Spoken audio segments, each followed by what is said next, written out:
Olá, boa noite para você. Está no ar o Rede TV News. Seja muito bem-vindo. Boa noite. Prefeitura de São Paulo abre sindicância para apurar contrato de show de Daniela Mercury em evento da CUT. Depois de repercussão negativa, a cantora abre mão de cachê de pelo menos R$100 mil que seriam pagos com dinheiro público. E você vai ver também. Estudante esfaqueia colegas em escola municipal do Rio de Janeiro. 3 adolescentes ficaram feridos no ataque. O agressor era conhecido pelo comportamento pouco social. Cervejaria Baker, em Belo Horizonte, é multada em R$5 milhões pelo Ministério da Agricultura. 10 pessoas morreram depois de consumirem a bebida contaminada.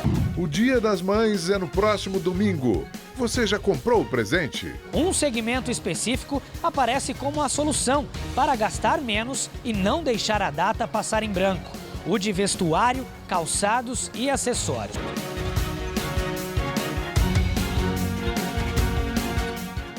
O Ministério da Saúde investiga 7 casos suspeitos de hepatite aguda infantil de origem desconhecida. Vamos a Brasília conversar sobre esse assunto com o repórter Anderson Arcoverde. Ele tem os detalhes. Ô Anderson, o que se sabe até agora sobre essa doença? É grave? Boa noite para você.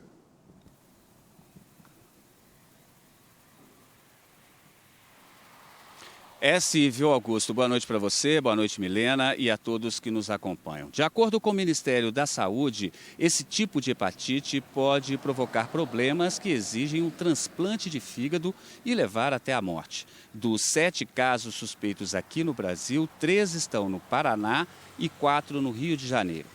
A origem da doença é desconhecida, mas até o início da semana, 200 casos foram registrados em 20 países. A maior parte no Reino Unido, que foi o primeiro a notificar a doença. Lá, até o momento, pelo menos 4 mortes foram registradas. A hepatite é uma inflamação no fígado provocada por uma variedade de vírus. Os tipos mais comuns são A, B, C, D e E. Segundo a Organização Mundial da Saúde, nenhum desses tipos do vírus foi detectado nos casos registrados. O Ministério da Saúde informou que os Centros de Informações Estratégicas de Vigilância da Saúde fazem o monitoramento da rede nacional.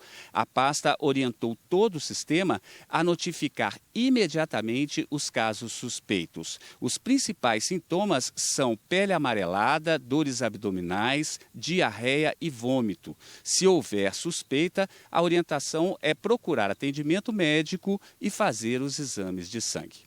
Anderson Arcoverde, de Brasília, para o Rede TV News. Obrigada, Anderson. Em viagem oficial, o presidente Jair Bolsonaro visitou hoje a República da Guiânia. E com a ausência dele, que é chefe do executivo, o presidente do Senado, Rodrigo Pacheco, assumiu então a cadeira da presidência no Brasil. Além de Bolsonaro, também viajaram para a Guiana o ministro das Relações Exteriores, Carlos França, e várias autoridades. O encontro foi a portas fechadas com o presidente da República da Guiana, Mohamed Ali, e foram discutidos temas como comércio e investimentos, infraestrutura, energia e cooperação em defesa e segurança. Depois, Carlos França foi quem representou o governo durante a assinatura dos atos. Queremos discutir com franqueza, ou conseguimos discutir com franqueza esses mecanismos e explorar os instrumentos pelos quais podemos avançar. Nossa passagem por aqui foi muito gratificante para os 2 países e para os nossos povos.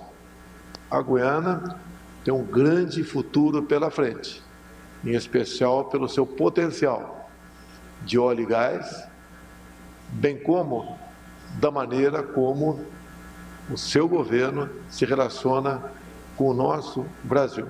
Nesta sexta-feira, o vice-presidente Hamilton Mourão cumpriu a agenda no Uruguai. Já o presidente da Câmara, Arthur Lira, está nos Estados Unidos. Como é o terceiro da linha sucessória no país, Rodrigo Pacheco assumiu de forma interina o Palácio do Planalto. O presidente da República, Jair Bolsonaro, retornou agora à noite ao Brasil. O ex-presidente do Senado, senador Davi Alcolumbre, do União do Amapá, deverá passar por uma cirurgia. Ele foi internado hoje no Hospital DF Star, em Brasília, e transferido para São Paulo. Segundo informações do hospital, ele teve um problema cardíaco. O senador está consciente e conversando. A transferência para a capital paulista foi recomendada pela doutora Ludmila Ajar, chefe da equipe médica.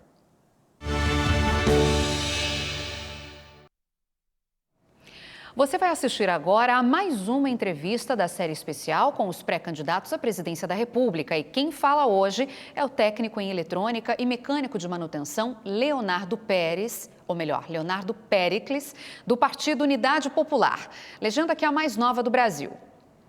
Durante a conversa com o repórter Mauro Taliaferri, ele contou sobre a trajetória dele nos movimentos sociais e defendeu a taxação de grandes fortunas. Acompanhe um trecho da entrevista.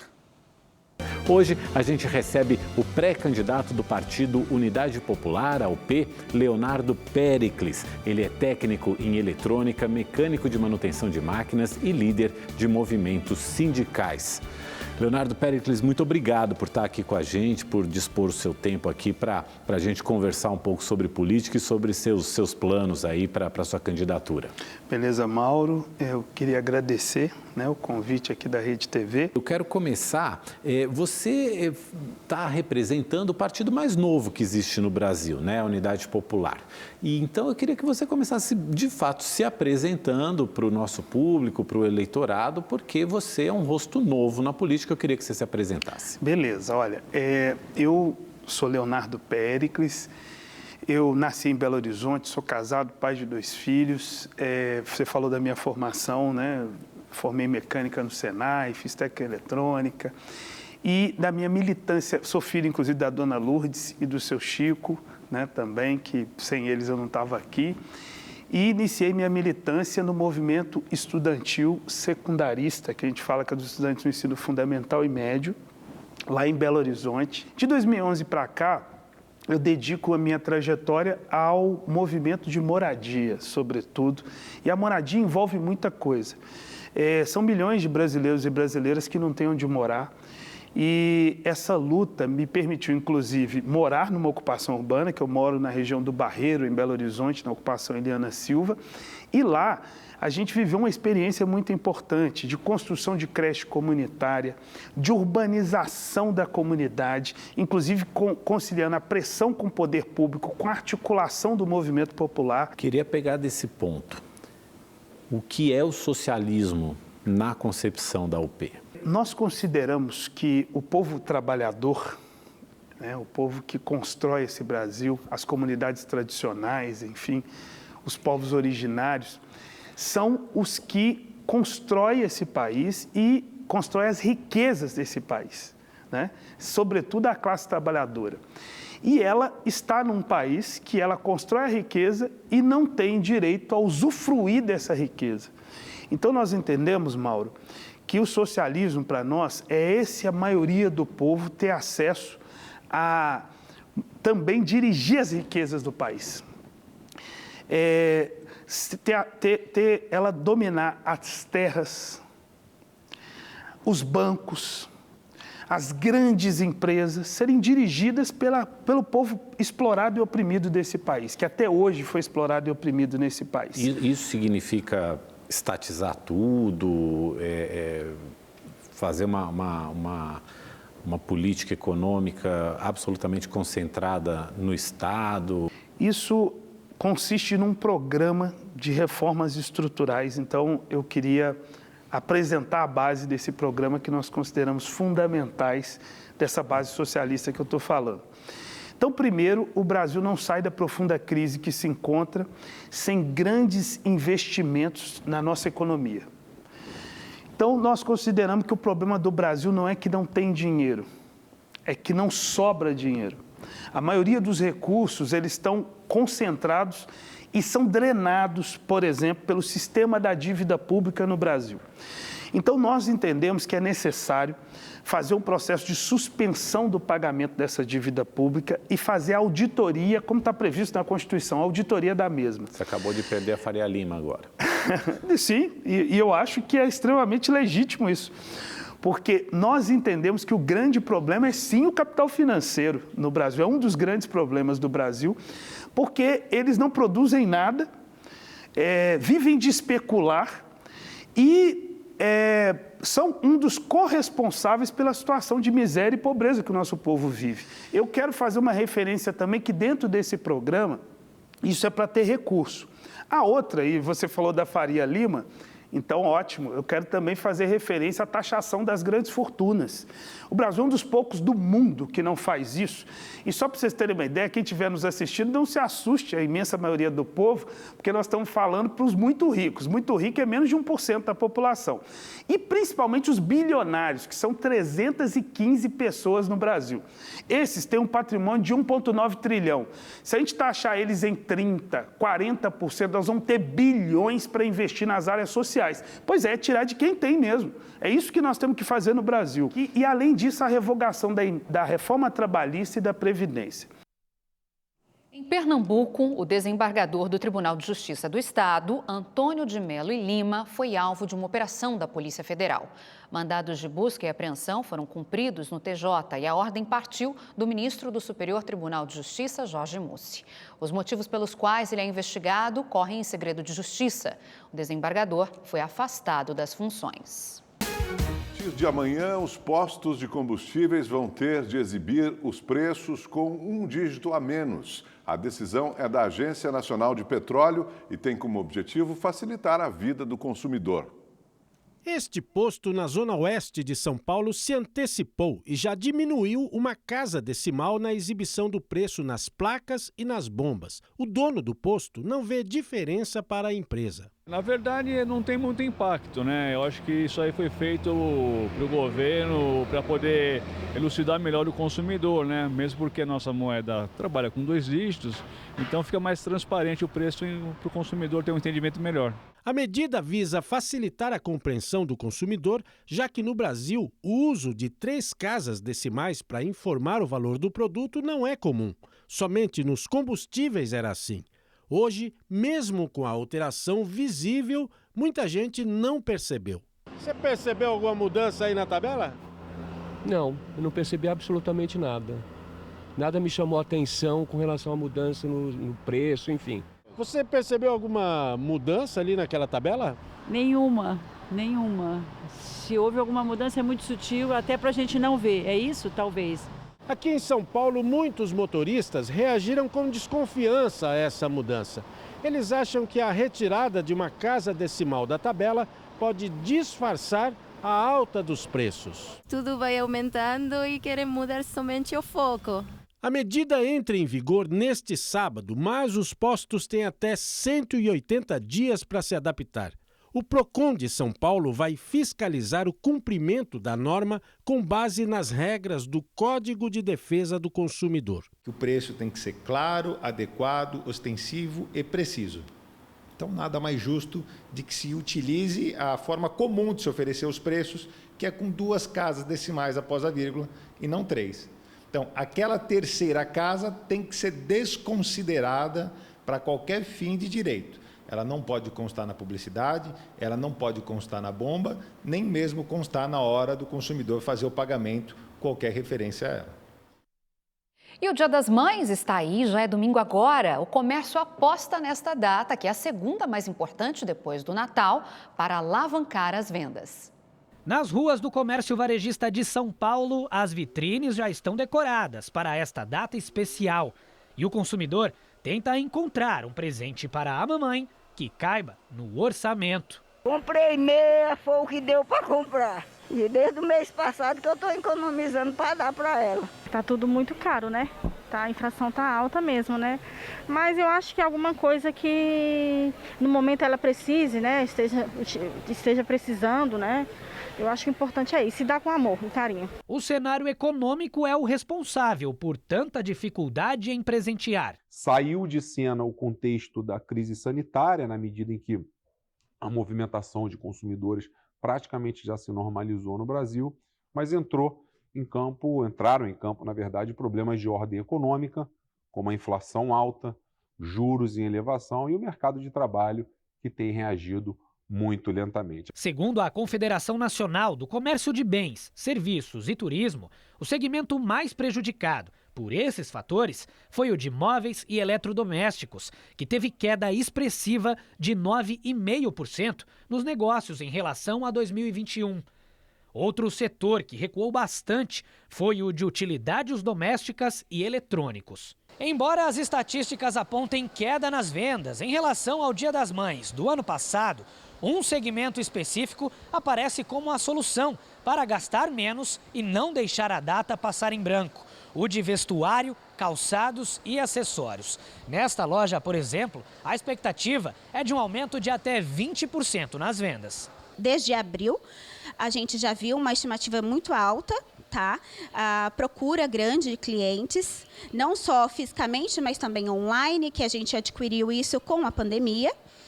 Mas a nossa estimativa é grande, a gente está bem otimista. E é para estar mesmo. A previsão de faturamento para este segmento é de mais de 6 bilhões de reais, um avanço de 1,4% em relação ao ano passado. E variedade é o que não falta. Os preços, sim, tá super acessível. E assim, para as mães não tem preço que pague, né? Bom, fato é que para expressar o amor no Dia das Mães não precisa de muito. Basta lembrar delas com muito carinho. O que me dá pode ser uma agulha, de bom grado me alegra. Dá um abraço, um carinho, um amor, e já tá tudo bem, tá? Mãe, né? A cervejaria Baker de Belo Horizonte foi multada em 5 milhões de reais pelo Ministério da Agricultura, que concluiu a apuração sobre a intoxicação que provocou a morte de 10 pessoas. Foram mais de 2 anos de perícias e auditorias que apontaram 5 infrações na fábrica onde a Baker produzia a cerveja Belo Horizontina, que teve um lote contaminado com produto tóxico. A multa para cada irregularidade foi de 1 milhão, totalizando 5 milhões de reais. De acordo com a fiscalização, a fábrica foi ampliada e modificada sem nenhuma comunicação. A empresa não fez o recolhimento imediato das cervejas contaminadas e alguns rótulos foram vendidos sem registro, além da contaminação por dietileno glicol e monoetileno glicol. O caso foi em janeiro de 2020. A investigação da Polícia Civil apontou que 10 pessoas morreram e outras 20 tiveram graves problemas de saúde após ingerirem a bebida contaminada. O julgamento do caso vai começar ainda neste mês. Em nota, a Baker disse que o processo está sob análise dos advogados. No mês passado, a cervejaria Três Lobos, responsável pela marca Baker, conseguiu a aprovação para a retomada da produção em seu parque industrial. Atualmente, a empresa engarrafa 3 marcas de cerveja.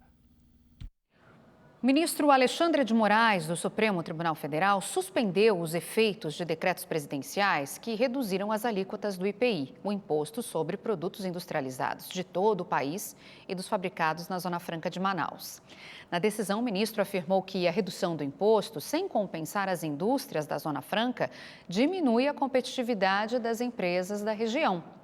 Moraes lembrou ainda que a Zona Franca é isenta desse imposto desde 1967 e que o benefício está previsto na Constituição para compensar os custos de fabricação naquele local.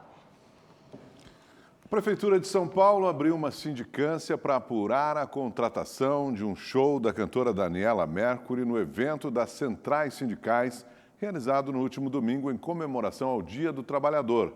O repórter Guilherme Lopes traz as informações para a gente agora, ao vivo, direto de São Paulo. Boa noite para você, Guilherme. Oi, Augusto. Boa noite a você, boa noite a todos. A Prefeitura decidiu abrir essa sindicância para apurar em quais circunstâncias ocorreu a contratação da artista Daniela Mercury, já que esse evento foi realizado, em partes, custeado por emendas parlamentares de vereadores. Então, a Prefeitura quer saber se houve desvio de finalidade na contratação da artista. Ontem, por meio da Controladoria Geral, a Prefeitura já havia anunciado a suspensão temporária do pagamento do cachê a Daniela Mercury até que esse caso seja esclarecido. O Ministério Público também decidiu entrar na história e abriu um procedimento para apurar se houve improbidade administrativa na contratação de Daniela Mercury. A apresentação da artista ocorreu no domingo, 1º de maio, Dia do Trabalhador, em evento realizado pelas Centrais Sindicais aqui em São Paulo.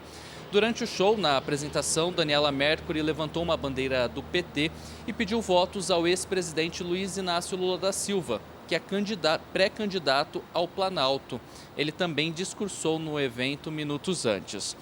Hoje, agora à noite, em reportagem do jornal O Estado de São Paulo, segundo essa reportagem, diante da repercussão negativa, Daniela Mercury teria aberto mão de receber o cachê de R$100 mil pela apresentação. Um ofício teria sido encaminhado à Secretaria Municipal de Cultura pela empresa que representa a artista, pedindo o cancelamento do contrato e, consequentemente, também do pagamento. Nós entramos em contato com a empresa que representa a Daniela Mercury, mas ainda não tivemos retorno. Guilherme Lopes para o Rede TV News. Um susto na tarde de hoje no Aeroporto Internacional dos Guararapes, no Recife. Um avião que partiu da capital pernambucana com destino a Fernando de Noronha teve problemas no trem de pouso durante a viagem. Para aterrissar, precisou esvaziar o tanque. Por isso, sobrevoou a região metropolitana por quase 1 hora. O avião voltou para o aeroporto do Recife, onde aterrissou com segurança. Equipes do Corpo de Bombeiros e da Infraero já aguardavam na pista. Segundo a companhia aérea, os passageiros foram acomodados em outros voos da companhia. 13 detentos fugiram da penitenciária de Tubarão, em Santa Catarina, depois de um alagamento causado pela chuva. De acordo com a Secretaria de Administração Prisional e Socioeducativa, eles escaparam durante a transferência para uma outra unidade e, por enquanto, 7 foram recapturados. E agora vamos à previsão do tempo com Gabriela de França.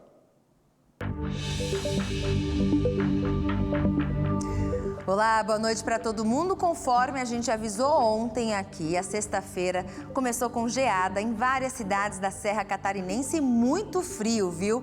A gente vê aqui nas imagens, olha só, o dia amanheceu com tudo ali coberto de gelo, uma imagem bastante bonita, temperaturas abaixo de 0 grau. Em Urupema, os termômetros ficaram perto de 2 graus negativos, muito frio. Bom, e o sábado vai ser de tempo firme e aberto em grande parte do Brasil. O ar seco ganha força, com isso o sol aparece na maior parte do país. Ainda tem previsão de chuva aqui no extremo norte, entre o Amazonas e o Maranhão, mesmo assim essa chuva perde intensidade. O destaque mesmo é para o frio que vai ser provocado ainda por causa desse ar polar aqui no centro-sul do país. As temperaturas ainda ficam baixas pela manhã e à noitinha. Em Porto Alegre, mínima de apenas 12 graus e o dia começa com nevoeiro, tá? A madrugada vai ser gelada também ainda na capital paulista, com mínima de 13 graus. E mesmo com o sol aparecendo durante a tarde, a temperatura ainda não sobe muito não, máxima de 23 graus. Agora em Campo Grande faz muito sol, à tarde calor de 28 graus, mas antes, pela manhã e à noitinha, friozinho de 15 graus apenas. E olha, as temperaturas ficam mais amenas também para os cariocas no Rio de Janeiro, mínima aí na casa dos 17, 18 graus, à tarde o sol aparece, vai dar para curtir praia. No domingo é que a temperatura ainda não sobe muito não, Dia das Mães com máxima de apenas 25 graus. As temperaturas seguem baixas também pela manhã em Belo Horizonte, com mínima de 16 graus, à tarde chega aos 26, e o sábado vai ser de muito sol e calor de 29 graus em Salvador e 31 graus em Recife. E para fechar aqui a previsão do tempo, a gente vê aí imagens da chuva de meteoros no céu de Santa Catarina. Gente, foram registrados mais de 300 meteoros, é muita coisa. E como o céu estava limpo, com poucas nuvens, a visibilidade estava favorável aí, bem legal, né? Bom, eu fico por aqui, aproveite seu final de semana, a gente se vê amanhã aqui no Rede TV News. Até lá, tchau, tchau. Hoje completa 1 ano da operação mais letal da história do Rio de Janeiro, que deixou 28 mortos na comunidade do Jacarezinho, na zona norte da cidade. Moradores da comunidade fizeram um protesto. Nas faixas, nos muros, no chão. A lembrança e o sofrimento de quem perdeu alguém próximo durante a operação que aconteceu no dia 6 de maio de 2021. Muita dor, muita revolta, entendeu? Deles ter feito isso com os nossos filhos, sem os nossos filhos merecer, entendeu? E para todas as mães, nós estamos sofrendo porque eles tiraram a vida dos nossos filhos. Os moradores do Jacarezinho, amigos e familiares das vítimas da operação, foram às ruas para cobrar respostas. Polícia assassina! Chega de chacina! A operação da Polícia Civil é a mais letal da história do Rio de Janeiro. 28 pessoas morreram. A gente foi atacado uma primeira vez com uma chacina, porque não foi operação, foi chacina. Estamos sendo atacados uma segunda vez ao ter, de maneira violenta, essas investigações sendo arquivadas sem dar uma resposta individualizada à família. Ontem, o Ministério Público do Rio de Janeiro denunciou à Justiça os policiais civis, Amaury Godoy Mafra e Alexandre Moura de Souza, pelos assassinatos de Richard Gabriel da Silva Ferreira e Isaac Pinheiro de Oliveira, mortos durante a operação. O MP acusa os agentes de fraude processual e de forjar a cena do crime. Outros 2 policiais já haviam sido denunciados pela morte de um traficante.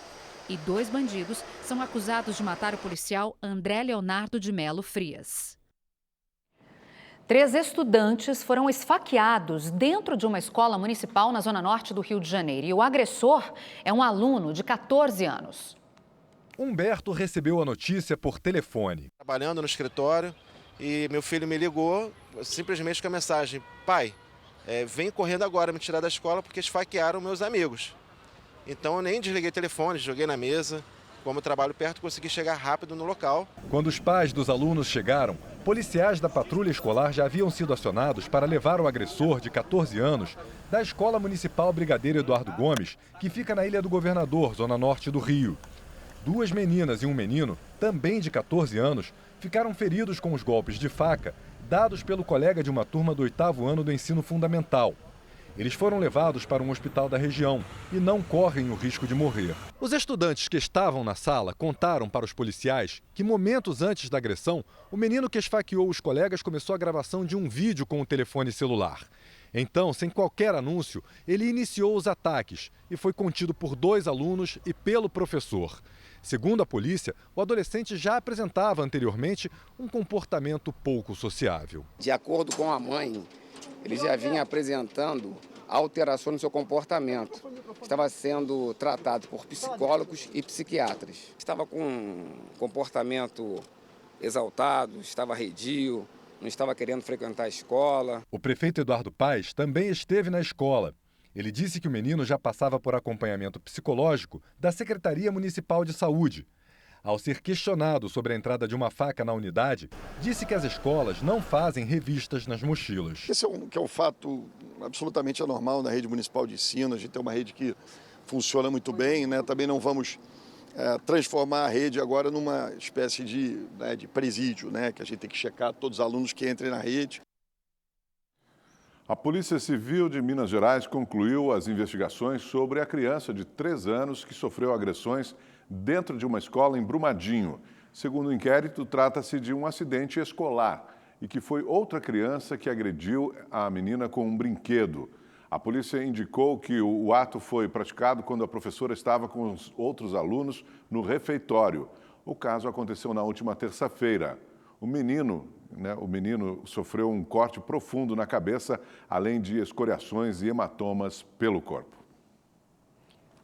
Um homem que trabalhava na pintura da prefeitura de uma escada, numa cidade no interior de Pernambuco, ele morreu depois de ter caído de uma altura de 12 metros. E segundo o levantamento do Ministério Público do Trabalho, houve um aumento expressivo desse tipo de acidente no último ano. Luiz Carlos Lira, de 48 anos, fazia a pintura da fachada quando despencou. O pintor estava suspenso por uma corda amarrada a uma tábua e, segundo testemunhas, não usava nenhum equipamento de segurança. Momentos antes da queda, o filho dele chegou a fazer um vídeo e falar sobre os riscos. O é doido, o coro é louco, sem cinto. Nenhuma, só a tábua amarrada na corda aqui. O pintor chegou a ser socorrido, mas morreu a caminho do hospital. A Polícia Civil de Pernambuco está investigando o caso. O sepultamento ocorreu no final da tarde de hoje. Familiares e amigos realizaram um ato para cobrar justiça. Revoltada, a filha caçula denunciou que o pai foi contratado de maneira irregular e que a prefeitura não forneceu nenhum equipamento de proteção individual para a realização do serviço. Aí contratou meu pai, deixou meu pai lá de todo jeito e aconteceu o que aconteceu. E eu quero justiça pelo meu pai, que isso não vai ficar assim não. Nesta semana, outro acidente de trabalho vitimou o porteiro Luiz Marinho Júnior, de 43 anos. Segundo testemunhas, ele instalava um refletor em um condomínio na zona sul do Recife quando sofreu um choque. Com a descarga elétrica, caiu de uma altura de quase 3 metros. De acordo com dados do Ministério Público do Trabalho, em 2021, foram registradas 2.487 mortes associadas a acidentes de trabalho, um aumento de 30% com relação a 2020. Se o empregado, no momento do acidente, estava exercendo adequadamente sua atividade, estava utilizando adequadamente o equipamento de proteção individual e não havia nada que pudesse ter sido feito pelo empregador para evitar aquele tipo de acidente, essa responsabilidade ela pode ser discutida no judiciário. Mas, do contrário, não. Do contrário, a responsabilidade ela é objetiva. Nossa equipe foi até a Prefeitura de Escada, mas o prédio estava fechado. Também tentamos contato por telefone e e-mail, mas não houve resposta. Em Praia Grande, no litoral paulista, um homem foi flagrado roubando uma loja de roupas. As imagens mostram uma mulher conversando com a vendedora, ela distrai a comerciante e olha lá atrás. O ladrão se aproveita e rapidamente enrola a bermuda e coloca na cueca. Em seguida, o homem disfarça e se aproxima das duas. O caso não foi registrado na polícia. Ladrões arrombaram uma loja de eletrônicos usando um carro em Cascavel, no Paraná. E toda a ação foi registrada por uma câmera de segurança. As imagens mostram o momento em que o carro acelera em marcha ré e destrói a porta de vidro e a grade de proteção. 2 ladrões entram e pegam vários eletrônicos. O proprietário da loja disse que essa é a 4ª vez que o estabelecimento é alvo de criminosos. Flagrante também de assalto a uma loja de celular em Feira de Santana, na Bahia. O assaltante é esse homem de camisa verde que finge se interessar por um produto. Assim que o vendedor se aproxima, ele anuncia o assalto. Os funcionários são obrigados a colocar celulares na mochila. Ao todo, 27 aparelhos foram roubados. Até agora, ninguém foi preso. Uma quadrilha armada e usando uniformes falsos da Polícia Civil invadiu uma joalheria em Belo Horizonte. 6 pessoas foram rendidas e amarradas. Os 3 suspeitos aparecem já do lado de fora, colocando caixas e maletas no porta-malas do carro. Eles fugiram levando mais de R$1 milhão em joias. Prejuízo também para essa joalheria em Franca, no interior de São Paulo. 2 assaltantes entram armados na loja e obrigam os funcionários a se deitarem.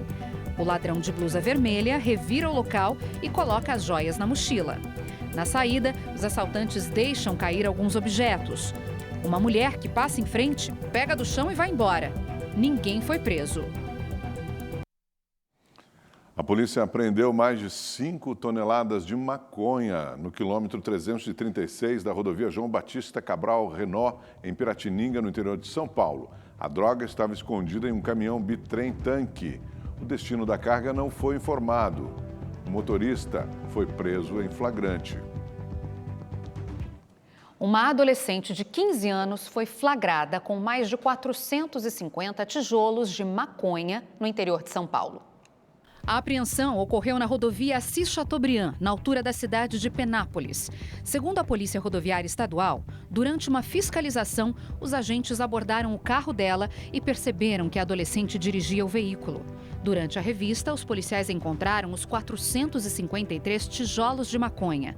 Por ser menor, a jovem foi autuada em flagrante por ato infracional análogo ao tráfico de drogas.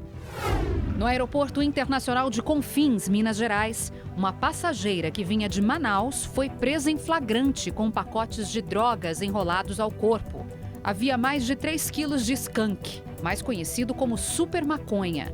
A mulher, que não teve a identidade divulgada, disse que o carregamento seria entregue em Belo Horizonte. Ela vai responder por tráfico interestadual de drogas. Também em Minas, uma denúncia anônima levou à prisão de um jovem de 18 anos suspeito de tráfico em Contagem. Os policiais encontraram no ponto onde ele vendia drogas 900 pinos de cocaína, 800 pedras de crack, além de porções de maconha, um revólver, balança e material para embalar os entorpecentes. Entre os dias 14 e 21 de maio acontece o Mundial de Free Fire em Singapura e o Brasil terá 2 representantes lá. Um deles é a Loud, atual campeã da Liga Brasileira. E para você conhecer um pouco mais dessa equipe e acompanhar essa competição com mais afinco, mais familiaridade, a Rede TV preparou um documentário que vai ao ar amanhã. Eles fazem parte do time mais popular do país em esportes. Loud, faz o L! A Loud até teve um início desastroso na Liga Brasileira de Free Fire, mas nada que assustasse. Nós sempre esteve no topo e, mano, tipo assim, não vivi uma fase na Loud que era tão ruim igual foi agora. Essa foi a nossa pior fase, nós fomos campeão, tá ligado? Campeão e vaga pro Mundial assegurada. Amanhã e domingo, a partir da 1 da tarde, você vai acompanhar os relatos de jogadores e comissão técnica, além da expectativa para a viagem até Singapura. A Rede TV transmite o Mundial de Free Fire a partir do próximo dia 14 de maio.